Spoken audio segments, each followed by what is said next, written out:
la petite transition, pour vous montrer cette preview signée Vincent, cette fois-ci Vincent à la preview du Oklahoma City Thunder. Vous l'avez vu ici, la magnifique illustration signée Jordan QI Basket, Jordan, le cofondateur bien évidemment. Cofondateur, bien sûr. Merci encore une fois Constant, j'aime beaucoup que tu le shout-out. Tu vois, je l'oublie un peu le shout-out ces derniers temps, Guillaume. Tu fais bien de me le faire penser. Le Thunder, donc, qui était peut-être une surprise, peut-être la surprise de la saison passée, une saison prometteuse. Ce sont les mots de Vincent et je les reprends, alors que les attentes étaient encore sur une autre année, de tanking. Les jeunes d'OKC, sous l'égide de Marc Daigneault, affichaient de très bons résultats, une 10e place, 40 wins, 42 défaites, et un bilan en termes de rating équilibré et qui tend même vers la première partie de tableau avec un 16e à l'offensive rating, 114.2 points marqués sur 100 possessions, et 13e au defensive rating, 113.2 points encaissés sur 100 possessions, ce qui nous fait un différentiel de 1 en net rating. Ça accrochait grâce à ces résultats, même le play-in du côté d'Oklahoma, dans lesquels il battait les Pelicans en premier lieu avant de tomber face aux Wolves. SGA, bien sûr, qui est sur l'illustration, vous l'aurez reconnu, fait une immense saison jusqu'à décrocher la 5e place au MVP. Constant, bien sûr, c'est à toi qu'on va donner la parole en premier lieu pour parler de ton équipe. Est-ce que tu valides déjà ce résumé? Et puis, est-ce que, surtout, tu vois des satisfactions? Quelles ont été, toi, en tant que fan, les satisfactions vraiment du côté d'OKC cette saison? Je valide totalement ce qui a été dit, moi. Il y a un épisode des 10 stats de la saison qui a été fait avec un certain Guillaume du Basket Lab, je crois il s'appelle comme ça. Pas très connu, je vous conseille d'écouter son podcast. Il doit faire 50 écoutes par mois, je pense. Vraiment un petit podcast qui ne demande qu'à se développer. Donc on en a déjà pas mal parlé. On en a parlé aussi pour ceux qui suivent les podcasts du côté de War Thunder. Mais oui, une saison très satisfaisante. Je pense que les fans des Cavs aussi peuvent en parler, les saisons où tu ne t'attends pas à grand-chose de ton équipe et en fait ton équipe est compétitive, c'est peut-être les saisons les plus satisfaisantes en tant que fan, peut-être les saisons les plus fun, même au-delà des saisons. Alors après, on sait que du côté de chez N5, il y a une équipe qui a été championne, donc c'est peut-être encore plus fun d'avoir une équipe qui est championne à la fin de la saison que des équipes un petit peu on the rise, mais ouais, une des saisons que j'ai préférées du côté de KC à suivre. Il y avait vraiment un souffle apporté par cette jeunesse, il y avait vraiment un groupe qui est né, peut-être une fin de première partie de reconstruction pour partir sur d'autres choses. Après, au niveau des satisfactions, voilà, la saison de chez Gideus Alexander, exceptionnelle. J'en ai déjà parlé en long et en large, et tout le monde en a parlé en long et en large, que ce soit du côté d'ESPN, de The Ringer, de The Athletic, en France. Enfin, tout le monde en a parlé de l'incroyable saison de chez. Marie-Claire. Ouais, le JDD. Ah non, désolé. Mais après, voilà, l'éclosion, enfin, la saison rookie de Jalen Williams, on en parle dans le chat aussi, qui a été excellente. La progression de Josh Giddey. Donc voilà, il y a beaucoup de choses. L'arrivée, évidemment, inattendue d'Isaiah Joe, qui est devenu la torche humaine. On salue les fans de Philly, merci pour le cadeau. Mais oui, c'est beaucoup de satisfaction, très peu finalement d'insatisfaction, peut-être au niveau d'Alexei Pokusevski qui n'a pas montré de très bonnes choses, mais ouais, une saison qui pour moi marque la fin d'un premier cycle de reconstruction du côté d'OKC et qui marque le début peut-être d'une nouvelle ère ou d'autres choses que ce qu'on a pu voir durant les saisons précédentes. Tu fais très bien de le dire, et pour cela nous faisons la transition habituelle avec les arrivées, les départs et le roadster. Vous connaissez maintenant la chanson si vous êtes habitué à nos previews. Arrivée-départ donc, arrivée de David Bertans, de Kenyonte Johnson, de Vasilij Micic, de Victor Oladipo, de Cason Wallace et de Jack White. Lillard. Toujours pas, hein. J'ai oublié qu'il l'a fait, alors que c'était sûr. Mais il a pas dit Michael Bridges, il est gentil. C'est vrai. Pas encore. Du côté des départs, à côté de ça, on avait les départs de Jared Butler et de Dario Saric. Le roster, donc, au poste de meneur, Josh Giddey, tu en parlais un petit peu en termes d'évolution et de satisfaction du côté de cette saison dernière, Constant. Nous avons également du Treman, Vasilij Micic, on va en reparler peut-être un petit peu rapidement. Lugensdor au poste d'arrière, Shai Gilgeous-Alexander, bien évidemment, Isaiah Joe, Victor Oladipo, Cason Wallace, Aaron Wiggins, Jalen Williams, Lindy Waters 3 aussi, en two-way contract. Il faut le noter. Ailier, David Berstens, Kenyonte Johnson, Jack White, au poste de défense, Ousmane Dieng, Alexei Pokuševski, Jeremiah Robinson-Earl, Kenrick Williams, au poste de pivot, Chet Holmgren, on en reparlera bien évidemment dans cette preview, Jalen Williams et Olivier Sarr, lui aussi en two-way contract. Est-ce qu'il n'y a pas d'erreur constante? Des fois, quand on écrit les previews, il y a ensuite des two-way contracts, des 10-day contracts qui partent ou quoi. Il y a des fois des petites erreurs, tu n'en vois aucune, tu valides de ton côté? Du côté d'OKC, il y a encore 3 joueurs à couper. Non, 2 joueurs, je ne sais plus. Je crois que c'est 2 ou 3 joueurs à couper parce que Sam Presti a utilisé les règles de nouveau CBA qui permettaient de se retrouver à 21 joueurs au training camp. Donc il a pleinement utilisé cette règle. Victor Oladipo, ça a été dit lors de la conférence de presse de Sam Presti qui va probablement être coupé. 2 plus Oladipo, merci dans le chat. Donc Oladipo, c'est quasiment sûr qu'il va être coupé. Ensuite, pour les 2 derniers spots restants, ça va se jouer potentiellement. Je pense que Jeremiah Robinson-Earl peut déjà commencer à faire ses bagages. Je trouve que... Eh ouais, pourtant, j'avais dit du bien de Jeremiah Robinson-Earl dans l'épisode Baby Thunder qu'on avait fait avec toi, Guillaume.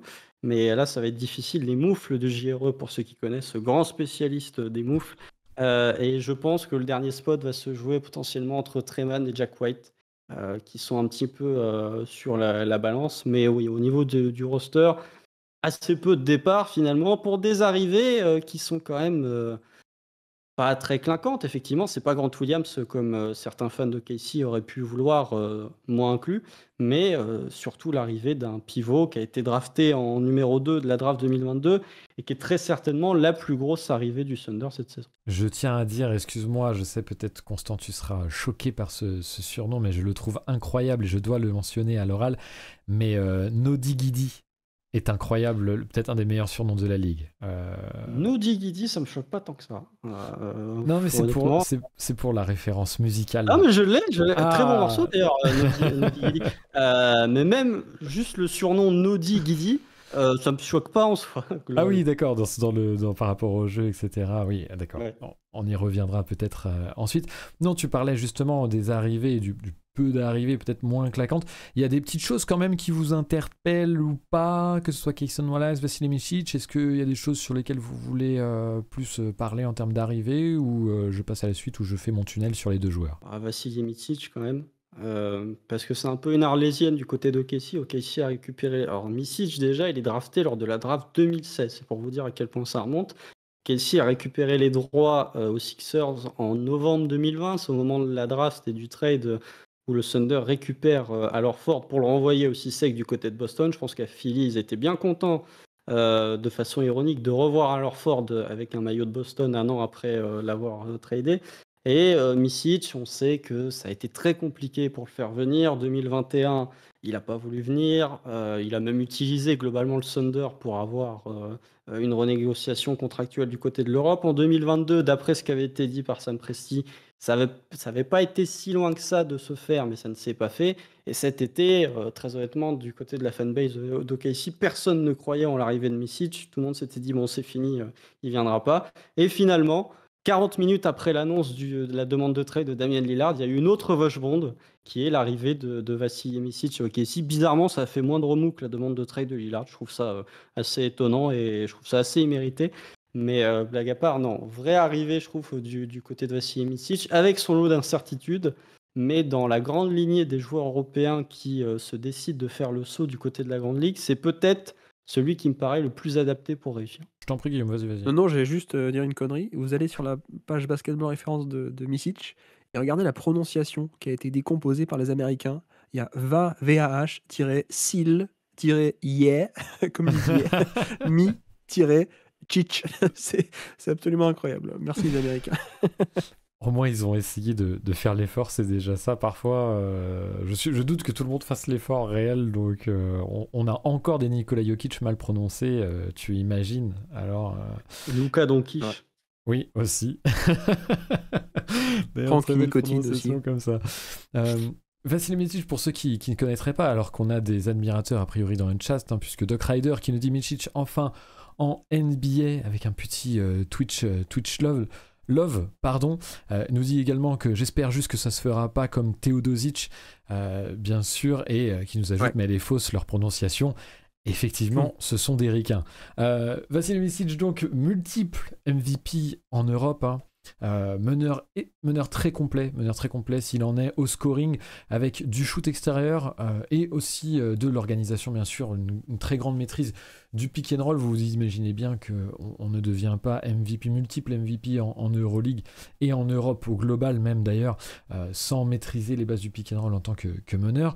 Après, ma question, assez innocemment avec toi, tu disais justement, Constant, qu'il aurait peut-être, enfin si tu croyais en un profil européen à réussir en NBA, ce serait peut-être le sien.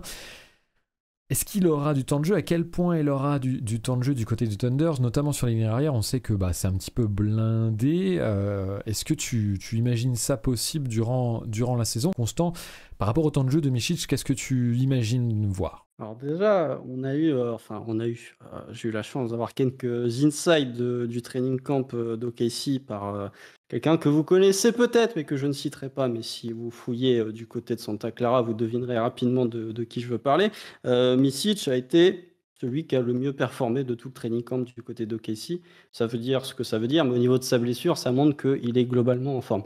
Au niveau de son temps de jeu, j'ai vu beaucoup de gens penser ou émettre l'hypothèse que la rotation arrière du côté d'OKC sur le backcourt est blindée. Et je pense que Vasilij Micic, déjà s'il signe à OKC, il ne signe pas pour venir cirer le banc. C'est qu'il y a un minimum au niveau de la garantie sur le temps de jeu.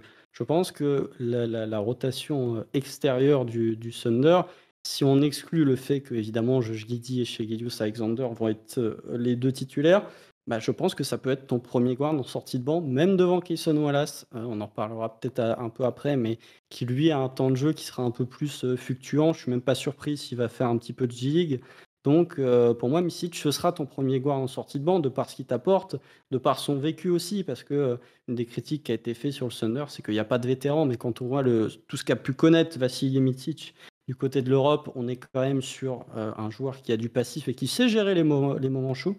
Et de par ce qu'il apporte, à savoir beaucoup de pick and roll, avec un range au niveau du tir qui est assez hallucinant, je trouve que tu peux l'insérer dans beaucoup de line-up du côté d'OKC et des line-up qui peuvent être particulièrement intéressantes au niveau de l'association avec les joueurs. Donc, ouais, pour moi, il vient avec des garanties sur son temps de jeu. Alors après, on sait que Mark Daigneault récompense beaucoup les performances des joueurs au fur et à mesure du match. Donc peut-être qu'il y aura un match où Micic jouera 17 minutes et un match où Micic jouera 28 minutes en fonction de son temps de jeu. Mais Micic vient quand même avec certaines garanties sur son temps de jeu. Je pense vraiment que à l'opening night, ce sera ton guard principal en sortie de banc. Tu parlais de Cason Wallace rapidement, joueur drafté qui a été récupéré dans le trade pour Bertans, si je ne m'abuse.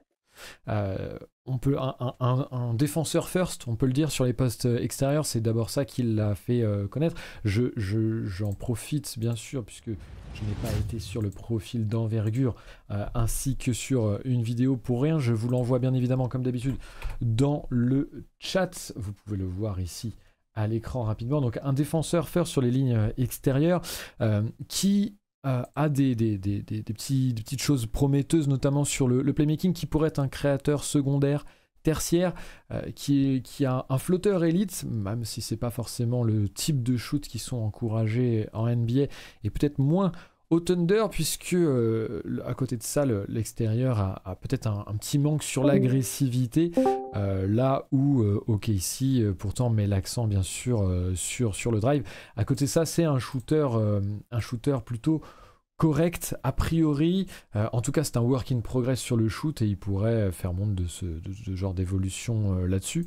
Cason Wallace, tu nous disais, est-ce qu'il y aura un petit peu de temps de jeu, peut-être un petit peu plus court, si tu peux, Constant, histoire qu'on puisse après se languir un petit peu plus sur d'autres parties. Ouais, je vais faire court. Il y a effectivement l'article d'envergure. On a fait un podcast aussi, un peu d'auto-promo pour VR Thunder. On a fait un podcast avec Titouan Titouan Cronier de Café Crème Sport et aussi du créateur, du co-créateur lui aussi du podcast Le Trèfle sur les Celtics. On a parlé pendant une bonne heure de Cason Wallace et de ce qu'il pouvait apporter au OKC.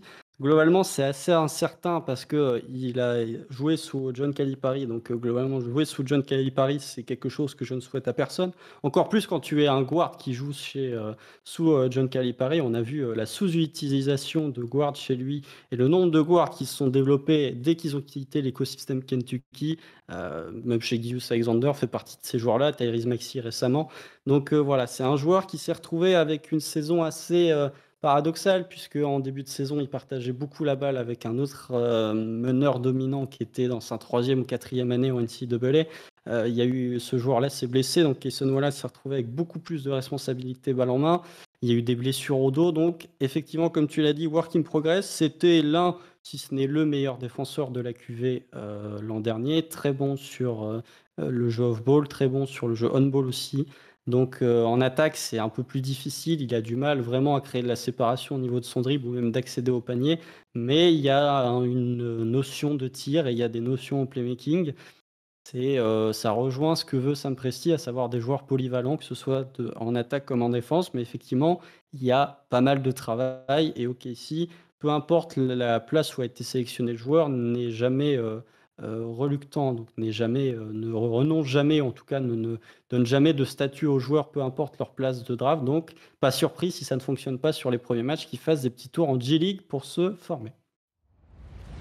Bien, c'est parfait, et ça me permet aussi de citer le chat avec Assez parlé de moi qui nous dit les fans d'OKC, ce sont vraiment les enfants pourris gâtés qui ont plein de nouveaux jouets brillants chaque année. Néanmoins, et tu le disais parfaitement dans l'introduction de la preview, alors qu'on va passer un petit peu plus avant dans la preview, justement dans le corps de la preview, peut-être certainement même que OKC, avec cette saison surprise et surprenante et prometteuse la saison passée, va passer un cap en termes d'ambition. On peut le dire, l'ambition maintenant, elle est du côté des playoffs, elle est tournée vers les playoffs. Des progrès chaque saison depuis quelques années, du coup ça semble plutôt la suite logique des choses. Il faut dire que derrière SGA, tout semble possible. Guillaume, peut-être pour te donner un peu plus la parole, même si après on va pouvoir discuter un petit peu plus largement tous ensemble, sur SGA, bien sûr, mené par SGA, tout semble possible. Est-ce que tu peux rappeler rapidement son profil, puisque comme tu le disais, on en parle même dans Marie-Claire. Ce que j'adore chez lui, c'est qu'il y a un côté mariage parfait entre le profil du joueur et la manière dont il s'est développé, et la philosophie de l'équipe, où on a vraiment les deux vont dans la même direction, c'est-à-dire un système qui est basé sur le drive et sur des... Finalement, d'un point de vue schéma et tactique, c'est des actions assez simples, mais qui mettent en position et lancent des joueurs sur drive. Et c'est un peu la base du fond de jeu de OKC, hein, de faire ces pénétrations, a priori, de préférence plein centre pour créer le maximum de décalage et pour ressortir. Ils ont plein de joueurs comme ça. Donc il y a cette philosophie d'un côté, et de l'autre côté, on a aussi SGA qui en plus, lui, est compétent, un des plus compétents dans l'exercice, qui fait que le mariage est parfait. Bon, au niveau de l'efficacité, il est toujours pas au niveau de Luka Doncic, mais en termes de volume, il est phénoménal. Il est quand même très très très très bon en termes d'efficacité sur les drives. Et pour moi, c'est un peu ça le côté où ça compense finalement. Tu vois, si tu te concentres sur le scouting report, tu dis ah ouais, bon scoreur, gros driver, mais finalement au playmaking, il est pas si bon que d'autres. Et c'est vrai. Mais sauf qu'il faut pas prendre le scouting report à la lettre, il faut voir quel est l'impact du joueur dans son rayonnement plus global.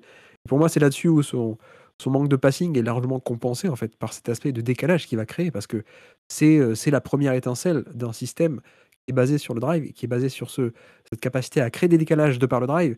Et donc, en un sens, quand tu contextualises là-dessus, où, bah oui, si tu fais une comparaison de 1 contre 1, lui contre lui, bah, tu te dis, le playmaking de SGA, il est juste moyen par rapport à son poste, la créativité, elle n'est pas génialissime. Mais par contre, pour moi, là où ça compense totalement, c'est que c'est en effet le moteur de drive de cette attaque qui fonctionne comme ça. Et du coup, c'est vrai que pour moi, il a un rayonnement qui est totalement similaire, voire même supérieur à certains qui sont de meilleurs passeurs et qui opèrent dans des systèmes différents, en fait. Non, tu l'as dit, c'est le moteur, bien sûr, de cette équipe. Est-ce que un moteur et puis surtout un joueur essentiel de par aussi l'aspect talent, où quand l'équipe dans des situations un petit peu chaudes ou quoi, c'est forcément à lui que va incomber de créer le jeu, de réussir à créer du tir sur son dribble, sur son initiation individuelle à lui. Peut-être que c'est encore, tu me diras Constant, j'ai l'impression quand même encore une petite faiblesse chez le Thunder, ou peut-être qu'il y a encore un léger manque de talent à ce niveau-là, ou peut-être l'équipe gagnerait à avoir d'autres profils à ce niveau-là. Je ne sais pas ce que tu en penses. Est-ce qu'il n'est pas encore un peu esselé par moment, SGA? Il est scellé parce que tu n'as pas ce joueur capable de se créer son tir dans les moments importants. En fait, ça c'est un point que je voudrais éclaircir parce que j'ai vu beaucoup de gens parler de la saison clutchissime de chez Gilgeous-Alexander l'an dernier. C'était pas le cas. C'est pas parce que y a un game winner contre les Blazers et il y a un game winner contre les Wizards que chez Gilgeous-Alexander a été bon dans le clutch. Si vous regardez les pourcentages, l'effectif FIGO pourcentage dans le clutch, parmi ceux qui prennent un volume très important, dans le bas du classement, avec notamment Trae Young, ça c'était une pique gratuite pour Trae Young, je l'avoue, mais avec d'autres joueurs, parce que justement les défenses venaient systématiquement doubler, trapper, blitzer sur ces possessions, parce qu'ils savaient que globalement personne du côté d'OKC était réellement capable de sanctionner. Josh Giddey n'a définitivement pas le bagage pour sanctionner, en tout cas sur du jeu offensif, via du dribble ou du shot making. Jalen Williams, on attend de voir, mais effectivement, c'est un point où, même pour se projeter sur la saison à venir, j'ai du mal à voir dans les matchs serrés qui va être capable de réellement suppléer et de sanctionner les défenses si jamais Shea venait à être trappé. Même pas forcément dans le clutch, mais sur certaines possessions. On nous dit dans le chat que Micic est là. Micic peut effectivement prendre ses responsabilités sur certains matchs, surtout qu'il a montré en Euroleague qu'il n'a absolument pas peur des grands moments. Donc, à voir ce qui va se passer. Peut-être une progression interne de Jalen Williams, mais de ce niveau-là, effectivement, il y a le côté un petit peu esselé.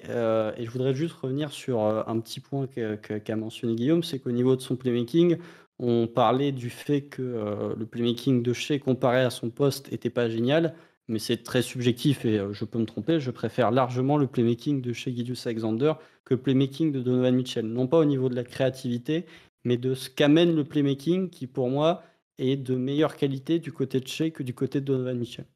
On a évoqué rapidement cette limitation potentiellement sur le talent, la création individuelle pour OKC comme un potentiel plafond malgré tout derrière SGA et malgré son rôle à lui. Là-dessus, d'ailleurs, tu as bien fait de l'expliciter, notamment sur l'aspect money time, clutch, etc. Néanmoins, comme le disait Guillaume parfaitement, il y a une sorte d'identité de l'équipe peut-être qu'a fondé Mark Daigneault avec ses jeunes joueurs sur le drive. Guillaume le présentait très bien, donc je ne vais pas rentrer plus dans les détails. À côté de ça, peut-être que je tente une transition, c'est sous ton égide, Constant, tu me confirmeras, m'infirmeras ça juste après, mais une équipe de KC peut-être dont c'est l'identité un petit peu par défaut, justement, par manque de talent et par beaucoup de joueurs à développer avant de pouvoir faire le tri sur quels joueurs peuvent être sécurisés ou non et avec lesquels partir ensuite. Là-dedans, il y a peut-être un joueur dont l'arrivée va grandement aider le Thunder, c'est Chet Holmgren, notamment défensivement, où c'est vrai qu'on parlait beaucoup des drives en termes d'identité défensive au Thunder. La saison passée, j'ai eu l'impression, encore une fois je parle sous ton couvert, que OKC tentait une défense très agressive, notamment à l'extérieur. Alors on l'a vu, plutôt un bon defensive rating, puisqu'ils étaient... Je reprends mes notes, 13e, voilà, j'hésitais entre 12e et 13e. 13e, donc ça fonctionnait plutôt pas mal en SR. À côté de ça, il y avait quand même des faiblesses très fortes dans ce style de jeu où ça découvrait pas mal, notamment sur les shoots et sur du décalage en fait. C'est-à-dire que si on tombe sur une équipe qui réussit à passer ce premier rideau d'agressivité, derrière tout de suite les aides doivent s'enchaîner pour contrecarrer le temps d'avance pris par l'attaque, et tout de suite on a forcément des 3 points ouverts qui s'ouvrent potentiellement. Tu en parlais tout à l'heure dans la transition de preview. C'était, j'ai l'impression, une situation défensive par défaut, notamment parce que perte de Darius Bazley qui apportait un petit peu de protection d'arceau au cercle. On retrouve cette fois-ci, cette année, avec Chet Holmgren, certainement un peu de protection d'arceau. Est-ce que c'est comme ça peut-être que la future identité de KC peut s'envisager ? Défensivement, ce qui s'était passé l'an dernier, on en a parlé aussi avec Guillaume lors d'un podcast sur sur Marc Delo. Ah, t'es souvent invité quand il faut parler d'OKC. Peut-être un côté fan un petit peu caché de Guillaume d'OKC. Mais en même temps, tu as été parmi les premiers à faire des tweets positifs sur Marc Delo et sur le Thunder avant même l'explosion qui est globalement janvier 2023. Donc, on dit, bon, invitons-le. Pour une fois, quelqu'un qui dit des choses positives sur OKC, du coup, on va l'inviter partout pour parler du Thunder. Mais effectivement, ce côté ultra agressif qui était un point qu'on n'avait absolument pas vu les précédentes années. Autant sur le drive en attaque, c'est une philosophie de Marc Delo depuis son arrivée. Il n'y a rien de surprenant à voir le Thunder jouer comme ça l'an dernier, parce que c'était déjà le cas sur les 2 précédentes saisons. C'est juste que les gens regardaient moins OKC, mais le précepte de base était le même. Par contre, sur la saison 2021-2022, le Thunder faisait partie des équipes qui commettaient le moins de fautes. Et là, cette année, c'était l'inverse. Tu avais une équipe qui commettait beaucoup de fautes. Tu avais une équipe qui, effectivement, était très agressive sur le porteur pour récupérer des ballons et aussi pour avoir des paniers faciles en transition. Hein, parce que là, si tu récupères des ballons, enfin, si tu empêches l'adversaire de tenter un tir et que tu récupères un ballon de plein axe, bah, ça peut te permettre d'avoir des paniers beaucoup plus faciles en transition. Et ça a aidé parfois l'équipe où l'attaque pouvait patiner sur certains matchs. Et au-delà de ça, oui, il y avait vraiment cette notion de venir suraider dans la raquette parce que tu n'avais pas Chet Holmgren, mais c'est au-delà de ce que Chet peut apporter offensivement, c'est surtout sur ce point-là qu'on a remarqué son absence l'an dernier, avec la perte de Bazley, qui lui apportait beaucoup de choses négatives en attaque, mais qui apportait un petit peu de rim protection défensivement, et ça laissait effectivement beaucoup de tirs à 3 points ouverts dans les corners. OKC n'était pas si mauvais pour défendre la raquette, mais parce qu'il y avait 4 joueurs dans la raquette. Par contre, les 3 points grands ouverts, c'était un festival, notamment les Suns, qui ont été très bons pour franchir ce premier rideau, qui se sont régalés avec du Terence Ross, avec du Torrey Craig, avec ce type de joueurs-là qui ont sanctionné dans les corners.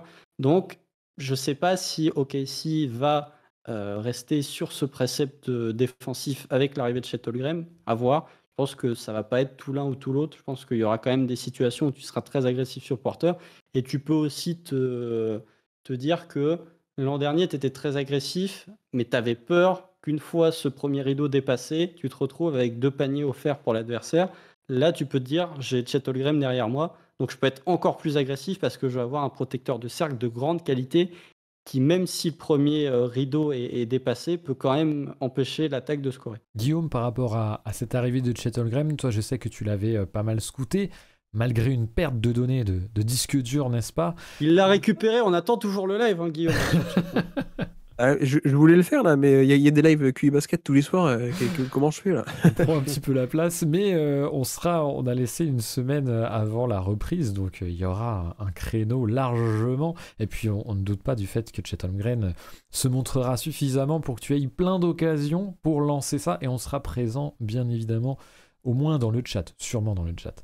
Est-ce que tu rejoins cet avis sur Chet Holmgren, notamment dans l'aspect identité défensive et protection de l'arceau? Est-ce que tu vois d'autres choses que pourrait apporter le joueur? Je pense qu'en effet, il va y avoir certaines situations où le curseur va être un peu plus ajusté, on va dire.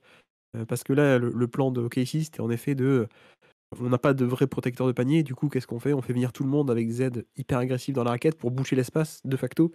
Et que du coup, voilà, on essaie de remplacer le fait d'avoir un mec qui peut dissuader au panier ou effacer les tirs au panier. On le fait avec plein de monde.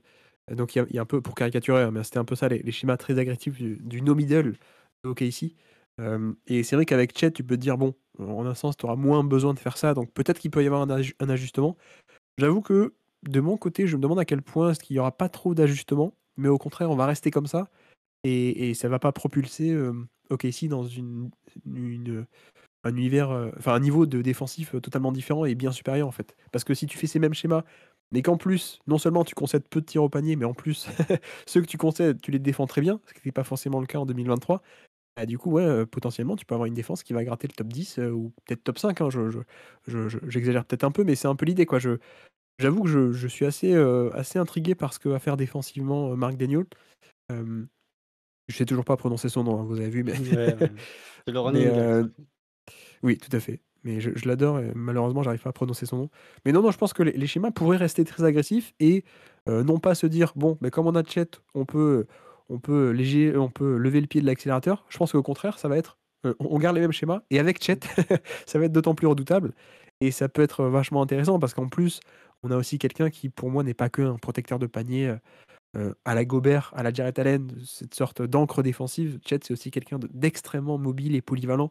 Donc il y a aussi pas mal de choses très intéressantes à faire de ce côté-là, en termes de mobilité et de dynamisme, en fait. Donc tu ne rajoutes pas que quelqu'un qui est un bon protecteur de panier, tu rajoutes quelqu'un qui, en plus, fit très bien dans les schémas dynamiques de OKC.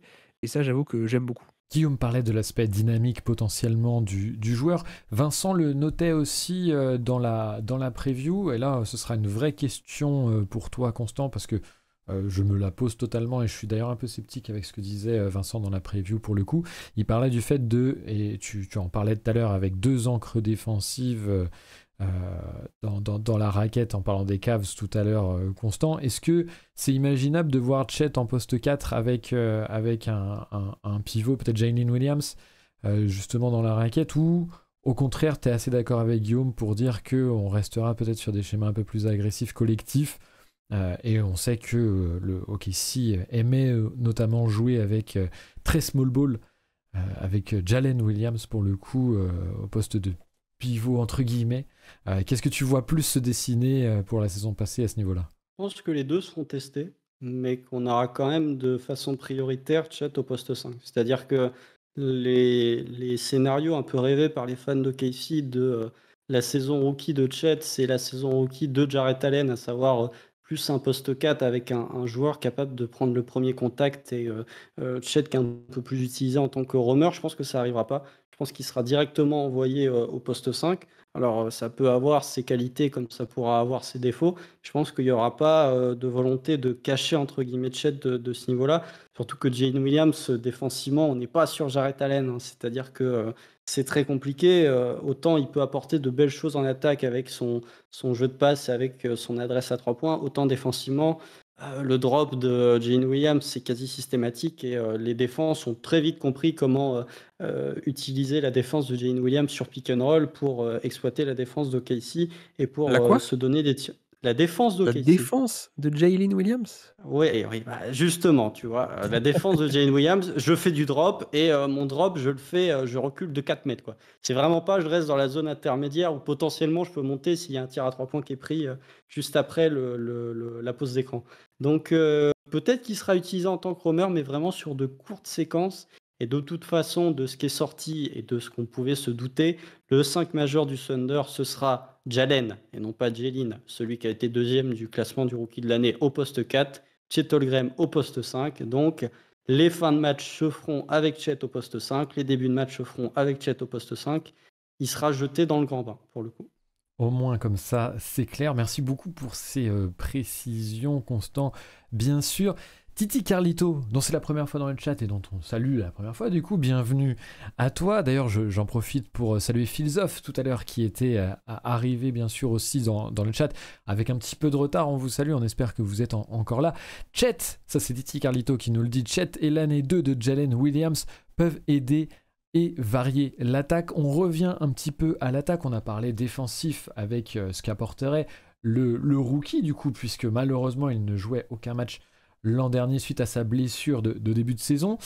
Offensivement, comment vous imaginez Chet Holmgren dans cette offense? J'ai l'impression que, de mes souvenirs, du peu que j'ai vu d'OKC, il y avait pas mal d'intérieurs ou de joueurs qui étaient censés jouer à l'intérieur. Je pense notamment quand Jalen Williams s'était décalé comme faux poste 5 entre guillemets, quoi. Qui avait pas mal de postes hauts, de dribble and off, notamment justement pour alimenter tout ce qui était drive vers le panier. Est-ce que c'est un rôle dans lequel on imagine Chet Holmgren? Constant, qu'est-ce qu'il peut apporter à l'attaque, le rookie? Je pense qu'il sera utilisé de cette manière-là, mais il y a un point qu'il ne faut pas sous-estimer et que on n'a quasiment pas vu de la part du Thunder l'an dernier, c'est qu'il va amener de la verticalité près du panier. Et qu'avec l'arrivée de Chet Holmgren, le Thunder va enfin avoir un joueur sur lequel tu peux faire des pick and roll et non pas faire des pick and pop. Et ce qui va décanter pas mal de choses. Je pense que dans l'utilisation offensive, c'est assez difficile pour l'instant de savoir concrètement comment il va être utilisé parce que les schémas de Gonzaga sont pas du tout les schémas d'OKC. Ce qu'on a pu voir en Summer League, c'est même pas valable pour se faire une idée de comment il pourrait être utilisé. La pré-saison, ça vaut rien non plus. Donc, enfin, ça vaut rien. C'est pas suffisant pour réellement déterminer comment ça va être fait. On peut reprendre sur les préceptes de jeu qui ont été instaurés les précédentes années de la part de Casey, mais le problème, c'est que le Thunder n'a jamais eu, en tout cas depuis l'arrivée de Mark Delholt, le Thunder n'a jamais eu un joueur du profil de Chet Holmgren en tant qu'intérieur pour pouvoir utiliser ce joueur avec sa verticalité près du cercle pour pouvoir un petit peu fluidifier ou diversifier les schémas de jeu en attaque. Donc il y aura du dribble end-off. Je pense qu'il y aura des situations où Chet sera utilisé au poste bas ou en tout cas un peu plus dos au panier. C'est un point à creuser, je pense, durant la saison. Il y aura du pick and pop, évidemment. Je pense qu'il va s'inscrire un petit peu dans les préceptes de Mark Delholt et je pense que ça fera un intérieur un peu polyvalent, qui aura peut-être un rôle offensif qui pourra fluctuer en fonction des matchs. Mais un coup, ce sera une menace verticale. Un coup, ce sera un joueur qui écartera le terrain parce qu'OKC voudra jouer en 5-out. Un coup, ce sera un poseur d'écran. Un coup, on lui donnera quelques isolations où il va jouer dos au panier et près du panier. Je pense que là encore, son rôle n'est pas clairement établi et sera beaucoup en fonction de l'adversaire, de ce que donnera l'adversaire. Pas mal de polyvalence potentielle et pas mal de schémas différents donc qu'on observera avec attention. Guillaume, par rapport à Chet Holmgren offensivement, dans quelle position toi tu le préfères, quelles sont les choses qui te semblent les plus prêtes chez le jeune joueur? C'est marrant, tu parlais de faux poste 5 tout à l'heure, ça m'a fait penser à Isaiah Stewart, mais qui est un faux poste 5 mais pour d'autres raisons. Il y a une analogie qui est faite entre Chet et Isaiah Stewart là. Je suis pas sûr qu'elle soit très. C'est dur. Okay. C'est dur. Constant, ne panique pas. On fait des blagues, ne panique pas. Là, c'est dur là. Non, mais moi, j'avoue que j'étais un peu plus bas que la moyenne à l'époque. À l'époque, il y a longtemps, il y a 12 mois de draft sur son attaque, pardon. J'avoue que pour moi, c'est un peu comme Mobley d'ailleurs. Pour moi, c'est plus des joueurs transcendants, je sais pas, mais excellentissimes en défense, qui apportent une vraie polyvalence schématique en défense. Et sur l'attaque de Holmgren, il y a le côté verticalité, comme l'a dit Constant, dans une équipe qui, pour l'instant, il y avait beaucoup des connecteurs, on va dire, à défaut d'être des vrais créateurs, mais des intérieurs connecteurs comme Jalen Williams. Là, oui, tu as de la vraie finition verticale. Après, moi, je suis un peu plus bas sur tout ce qui est création. Notamment poste bas ou isolation, je trouve que son dribble, il a un peu de dribble, mais il est tellement grand, avec un centre de gravité très haut, que sur le dribble, ça dribble très haut, et c'était de mes souvenirs et de mes extraits vidéo, il y a pas mal de pertes de balles, et voilà, c'est pas encore, à court terme, on va dire, c'est pas encore là, évidemment. Et je sais que j'étais aussi un peu plus bas sur le shoot que la moyenne. J'avoue que j'ai moins de certitude sur le fait que le pick and pop va arriver de suite, mais à voir, c'est quelqu'un qui, à mon avis, je pense, à terme, sera sans doute je sais pas, Jaren Jackson peut-être, tu vois, ce genre de profil-là qui n'est pas un créateur offensif, mais qui peut être un excellentissime joueur NBA parce que défense d'élite, plus de la finition offensive et un peu de création, mais pas de la création à au volume, haute qualité, tu vois ce que je veux dire. C'est voilà, ce profil plutôt typé défenseur plus attaque, très intéressant, plutôt en finition, plutôt en complément, peut-être on peut dire. Constant, est-ce que tu es d'accord avec ça? On rappelle, parce que des fois c'est des rappels qui sont importants alors que ça semble être du bon sens, mais que c'est un rookie, que l'aspect évolution et work in progress rentre bien évidemment en ligne de compte, que si on part d'un certain constat, ça ne veut pas dire qu'il ne peut pas évoluer à ce niveau-là, et que c'est bien sûr l'upside qui va être intéressant aussi à regarder, à étudier de plus près.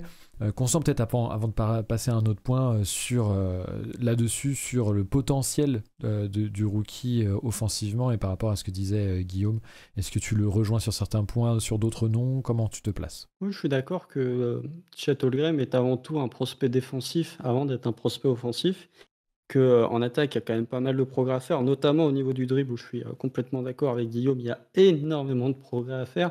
Après, je sais qu'on en avait déjà discuté il y a de ça quelques semaines. Moi, je suis pas très haut sur le shoot parce que j'attends de voir comment il va récupérer de sa blessure aussi. Parce que quand tu es blessé au Lisfranc pendant un an, tu passes un an à shooter les pieds dans le béton. Donc, il va falloir se remettre en piste. Et on sait, notamment, N5, tu le sais, avec la blessure de Jamal Murray, que le tir, quand tu as une grave blessure, ça revient pas tout de suite. Il faut peut-être un petit temps d'adaptation parce que tu passes un an à shooter les pieds dans le béton.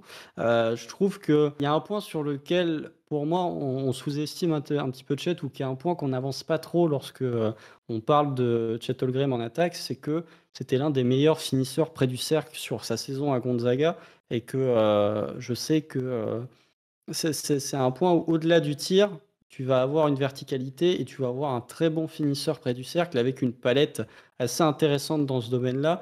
Et pour une équipe d'OKC qui va faire énormément de drives, je ne sais pas si Chet sera à l'origine de ces drives, je ne pense pas, mais je trouve quand même que on dit oui, Chet, il est capable de faire des behind the back, il est capable de remonter la balle sur des transitions. Mais il ne faut pas oublier que près du cercle, c'est un finisseur d'élite. Alors c'est pratique de faire 2,16 m pour être un finisseur d'élite, mais il y a beaucoup de critiques sur son physique, sur le fait qu'il est trop fin.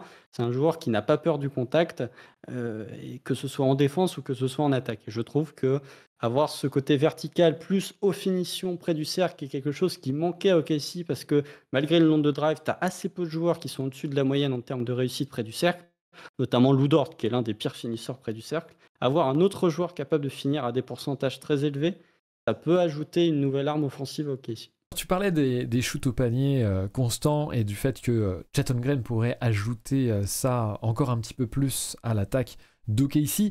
Libain ou Leban, hein, je ne sais toujours pas comment on prononce ton pseudo, excuse-moi, n'hésite pas à me le dire dans le chat, nous disait possible une nouvelle version du SGA plus shooter, genre SGA, Joe Bertans, Kenrich, Chet au poste 5.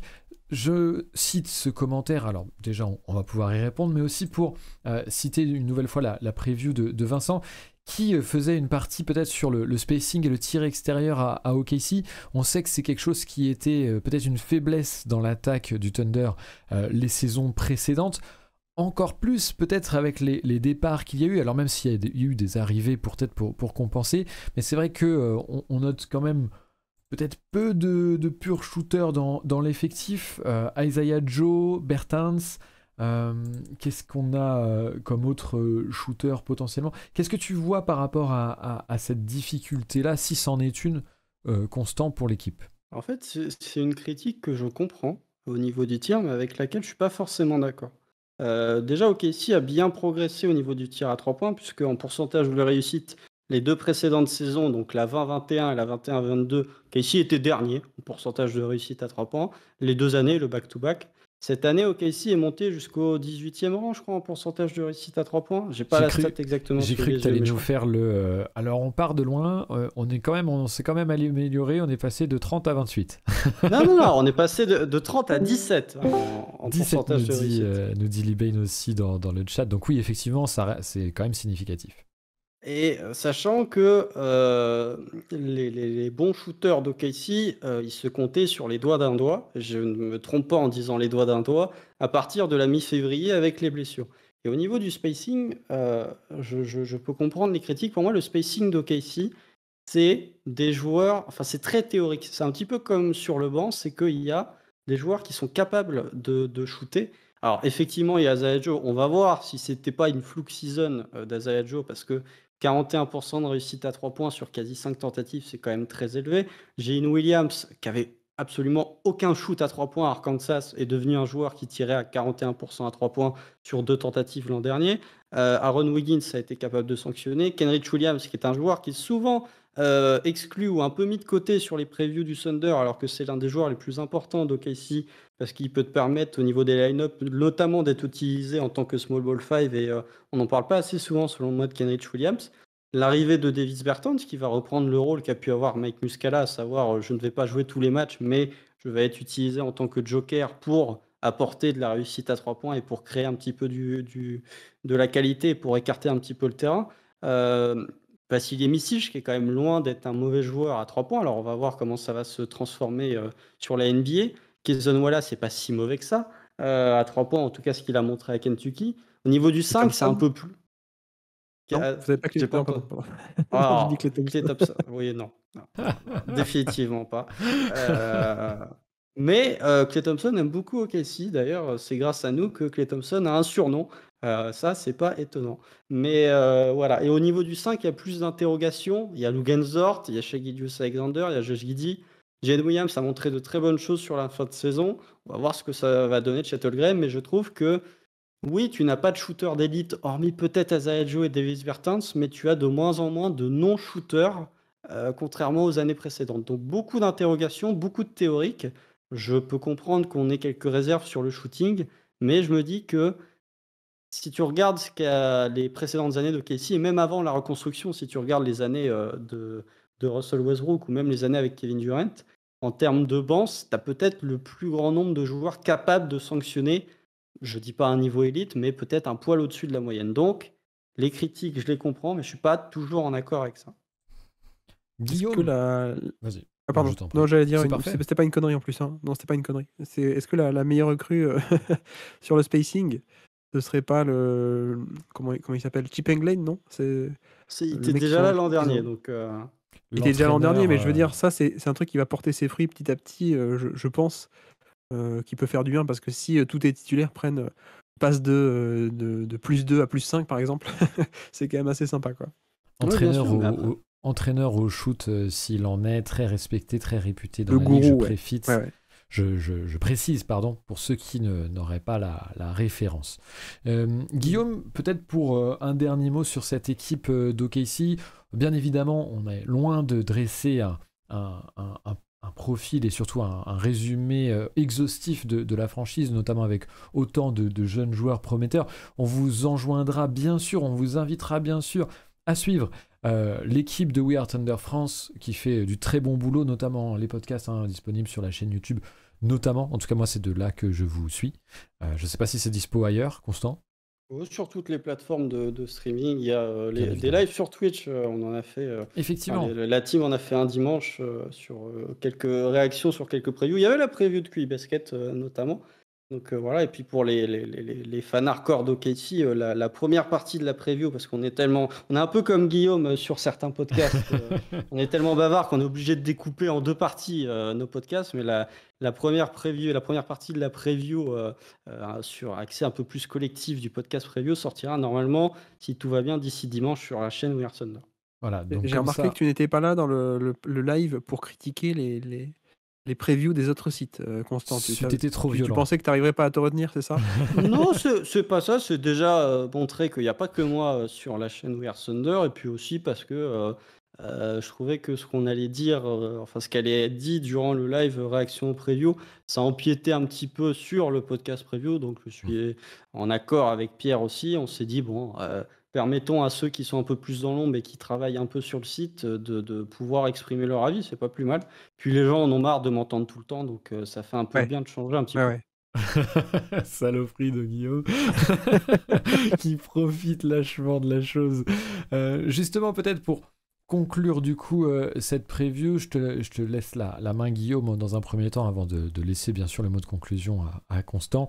Qu'est-ce que tu aurais envie de dire peut-être pour évoquer cette franchise du Thunder une dernière fois? Est-ce qu'il y a des choses qu'on n'aurait pas évoquées, ou peut-être plus globalement, toi, qu'est-ce que tu envisages pour leur futur, ou qu'est-ce que ça t'évoque, qu'est-ce que tu as envie de dire tout simplement vis-à-vis de la franchise? Je pense que le plus intéressant, ça va évidemment être de suivre les évolutions individuelles de ces jeunes joueurs, parce qu'on est encore sur des joueurs très jeunes, donc a priori encore dans une tranche d'âge où la dynamique de progression reste encore importante. C'est pas comme si ils avaient 28 ans, 29 ans, c'était déjà des produits finis. Donc c'est un peu là où le projet est intéressant, et là, nous, en tant que spectateurs, c'est une des parties les plus intéressantes. Il y a un noyau dur.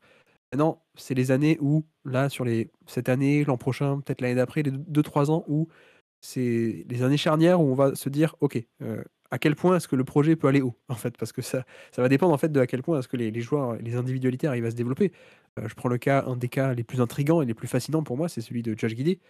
Je veux dire, de la manière dont Josh Giddey va arriver ou pas à se développer, en termes de à quel point est-ce qu'il peut être implacable sur drive ou encore assez inefficace, à quel point est-ce qu'il peut développer un shoot ou pas, à quel point est-ce qu'il peut être un bon défenseur, au moins positionnel ou pas.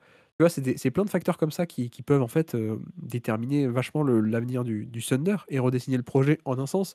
Donc il y a Josh Giddey qui est fascinant. Bon, SGA, il est un peu plus proche du produit fini, et c'est déjà quelqu'un qui est top 10 NBA ou pas loin, peut-être top 15, je sais pas précisément, mais dans cette range-là, pardon pour le dire en anglais. Derrière Jamal Murray. Jalen Williams aussi, fascinant à suivre, et Chet Holmgren. Donc d'un côté, moi, il y a ces individualités qui vont être charnières à suivre. Et puis surtout, j'ai aussi envie de voir petit à petit, et ça on le voit saison après saison, mais de voir le coach, dont je ne prononcerai pas le nom, arriver, voir qu'est-ce qu'il peut faire avec chaque année du matériel de plus en plus compétent. Ça, c'est vachement cool, parce qu'en effet, depuis le début, on voit qu'il fait des trucs intéressants tactiquement, et à chaque fois, tu as la limitation de bah oui, ton système il est cool, et tu mets le joueur en position, mais sauf que le mec il arrive pas à le mettre, le tir quoi. Ou il fait le drive, mais sauf qu'il arrive pas à le finir le drive. Ou alors il fait le kick out, mais le 3 points il rentre pas ensuite quoi. Ou t'as les bons schémas défensifs, mais le mec il tient pas quoi. Donc c'est aussi l'autre partie qui m'intéresse beaucoup, moi, c'est que j'adore ce coach, vraiment. J'aime vraiment beaucoup ce coach, et je pense que il peut faire école son style de jeu, donc c'est à suivre. Et surtout le fait de le voir année après année, et donc cette année vraiment avec un effectif très compétent, ça peut être sympa à suivre, et on verra, ça pourra aider aussi à déterminer à quel point est-ce que lui est bon aussi, quoi. On anticipe dans le chat la fin de la preview, on anticipe le quiz, c'est demandé corps et âme. Je n'ai pas le talent ni la foi de Quentin pour aller chercher rapidement un kické sur le terrain, mais vous avez le droit potentiellement à une question, le chat, donc cherchez, trouvez une question à nous poser à nous trois, ce sera plus intéressant si tous les trois nous sommes sur la sellette, et vous pourrez la poser. Après que Constant, tu aies pu donner peut-être ton mot de la fin, bien sûr, c'est à toi de conclure cette preview en tant que fan et expert du Thunder. En te remerciant de ta venue et de ton expertise, ça n'a fait qu'augmenter notre preview. Et puis comme je le dis souvent, parce que j'aime bien rappeler la philosophie qu'il y a derrière ces lives, loin de nous l'idée de pouvoir être exhaustif et très précis et même 100% correct sur les franchises que l'on aborde, que l'on peut aborder, et on est bien sûr ouvert à toute critique et toute intervention des fans des franchises qui suivent bien plus que nous leur franchise de cœur, forcément, et puis c'est à ça que sert le live, bien sûr, dans le chat, mais aussi on est très content de pouvoir inviter d'autres membres de médias. Alors ça se fait pas toujours pour des raisons assez pratiques, je vous avoue que c'est assez compliqué, je n'ai pas le talent et la foi de messages, d'envoyer des tonnes de messages comme Guillaume pour inviter tout le monde à droite à gauche, et c'est vrai que du coup on le fait peut-être moins, mais quand on a l'occasion, comme ce soir, c'est avec grand plaisir. Donc voilà, Constant, bien évidemment le mot de la fin pour toi sur cette preview du Thunder. Non, déjà, merci pour l'invitation. Effectivement, tu n'as peut-être pas la volonté d'envoyer 150 messages, et tu n'as peut-être pas non plus 150 heures disponibles par semaine, contrairement à Guillaume, pour caser 18 enregistrements par jour. Donc c'est difficile. Hein, J'aime beaucoup garder cette réputation-là, alors que je live tous les soirs, du coup. Oui, c'est le soir. Guillaume, les enregistrements le soir, je les connais pas. Hein. J'en ai fait quelques-uns pour le Basket Lab. Le soir, ça n'existe pas. Mais non, après, c'est avec Azad, et ça dure jusqu'à 2h du matin. C'est ça, c'est 2h du matin où il regarde des compilations de Jalen Brown qui dribble main gauche et il rigole. globalement, c'est ça. Si l'enfer avait un nom. Après, pour conclure sur OKC, ça rejoint une question que j'ai vue dans le chat sur mon prono. Ne pas considérer l'absence de qualification en play-off d'ici la fin de saison nécessairement comme un échec de la saison d'OKC. Bien sûr, tu as envie que OKC connaissent une progression linéaire comme ont pu connaître les Grizzlies il y a de ça quelques années, où ils font défaite au play-in, après qualification en play-off via le play-in, et ensuite demi-finale de conférence, et ensuite craquage complet face aux Lakers. Mais on est quand même dans une saison d'évaluation encore des joueurs et de qui va vraiment être ton socle de jeunes sur lequel tu vas développer ton projet au fur et à mesure des années. Je trouve que si OKC venait à louper les playoffs, mais qu'à la fin de saison, Sam Presti se dit « Ok, je décide de choisir entre Josh Giddey, Jalen Williams et Chet Holmgren, ces deux joueurs-là, je vais capitaliser sur eux, et ce joueur-là, finalement, je vais passer à autre chose ». Pour moi, avoir des certitudes sur ta reconstruction, ça peut potentiellement compenser la déception que tu peux avoir d'une absence de qualification en playoff. Surtout que la conférence Ouest est quand même très relevée, encore une fois, cette année, même encore plus que l'an dernier. Alors, il y aura des équipes qui vont forcément décevoir, d'autres qui vont peut-être potentiellement surprendre, mais une qualification du Thunder en play-off est loin d'être garantie, même si je vois beaucoup de gens penser que le Thunder va faire partie des équipes qui peuvent surprendre.